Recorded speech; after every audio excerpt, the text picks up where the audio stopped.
Младите тенисери и тенисерки од Македонија преку настап на домашни турнири ја билдат својата форма, но и дополнително го собираат потребното искуство за војнина.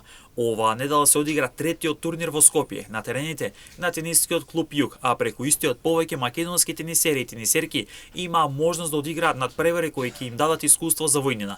Теона Андова и Ана Митевска играа полуфинале во двојки, додека пак Јана Божиновски и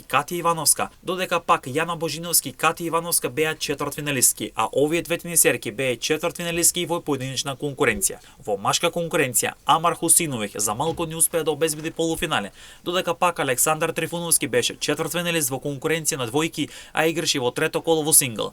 Пред младите македонски тенисери и тенисерки и ова недела е уште еден од серијата турнири кои се играат во Скопје, а овој ќе се одигра на терените на тенискиот клуб Поинтер. Овие турнири се доста важни и значени за развојот на младите тенисери во Македонија. Во источниот дел на Македонија пред околу 2 месеци се одржа голем меѓународен тениски турнир Радовиш Опен, кој од година во година зема се поголем замав и важи како спортски настан кој значително го промовира тенисот како спорт не само во Радовиш, туку и во целата држава, со настап на големи тениски имења кои високо котираат на ATP листата.